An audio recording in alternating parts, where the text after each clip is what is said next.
What's up, ladies and gentlemen? Hope everyone's having a great one.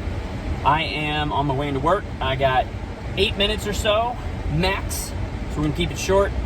I don't want to have to film again as soon as I finally get home and have eaten, showered, and everything, because last night I didn't get to bed and asleep until 4 a.m.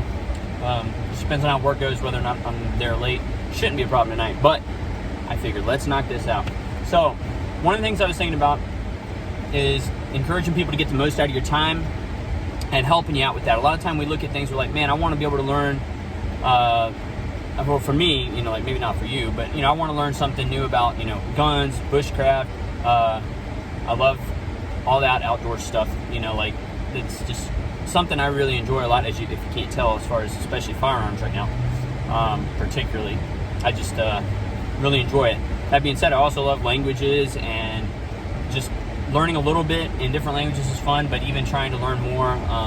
All of these things you can do if you go ahead and you set ground rules. So like, I give people the tip with, for example, July 28th, today is what, the 13th?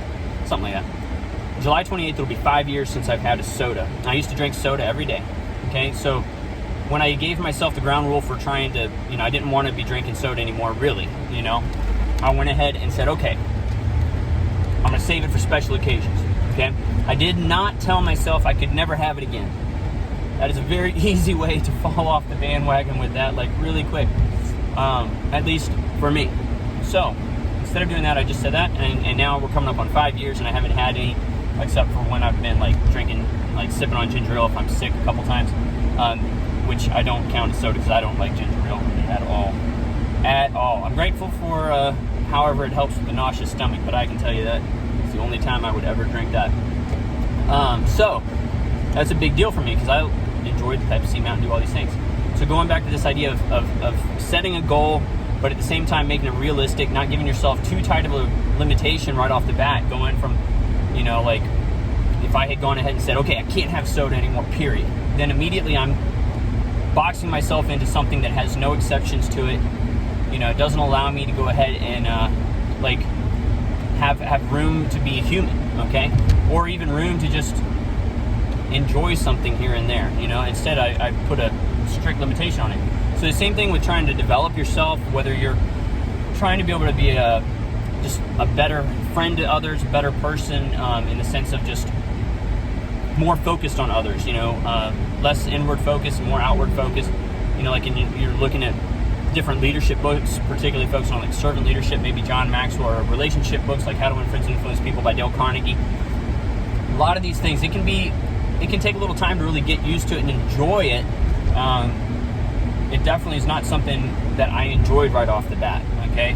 It's something that took months and to really get to a point where I really looked forward to checking out a new book by, for example, John Maxwell or someone like that, or Ken Blanchard. So like, I say all of this to say you can use things like Audible has been a big one for me, and any audiobook stuff, that's just the one that I happened to get on with like 12, 13 years ago, whenever it was out, around that time, and it helped a lot with me being able to maximize my time while I'm going places, like for example right now, heading into work. Instead of just listening to music, which once again, I love music. I love to sing. I love music. I've played piano since I was a child. I love music. That doesn't mean I have to listen to music every free moment I have.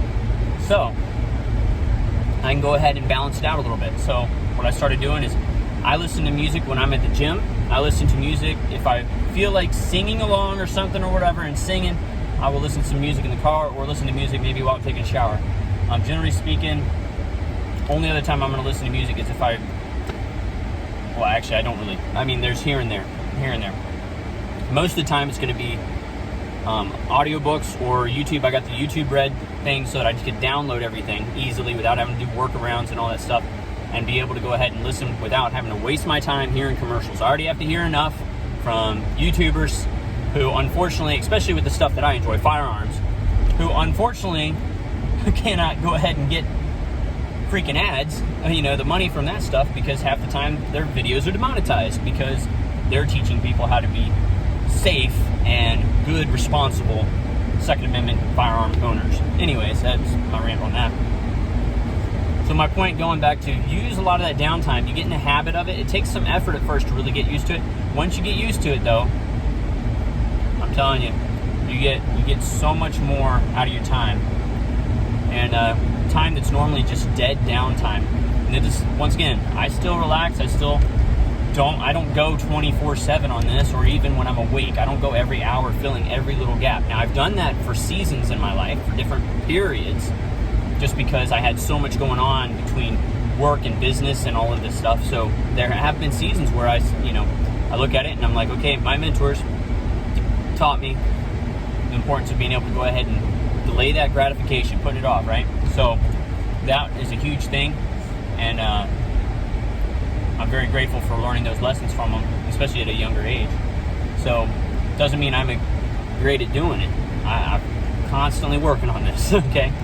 But it's helped me enough to be aware so that I can go ahead and do some stuff about it, and I'm much better off because of their influence, and because of my parents' influence than had I not been taught these things.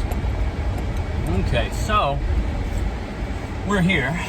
So before I head in, I just want to encourage people, once again, you got downtime, learn to utilize part of it. Don't say you always have to be reading a leadership book or reading a relationship book or going through something nonstop. You know, a lot of time people, this is something I need to do too. I've recently been thinking about this as I'm thinking about all this all the time. Is going through the Bible in a year can be difficult. Audiobook, and this is one of the things I actually need to do this, because like I said, I put this on my to-do list. I haven't done it yet.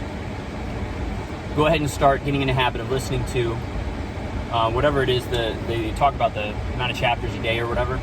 So basically do that, or just maybe what I might do is on my way to work, I used to do this too, where on my way to work I would listen to something to help me grow. On my way back home I might listen to something, something else like music or something.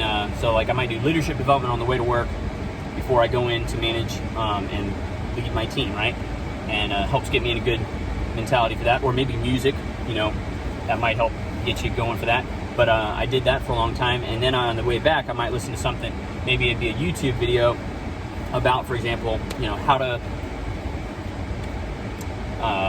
start a fire with like potassium permanganate, like in survival situations and stuff like that. So like you can go ahead and come up with different ideas, and you can be have some flexibility in there so that you'll stick to it.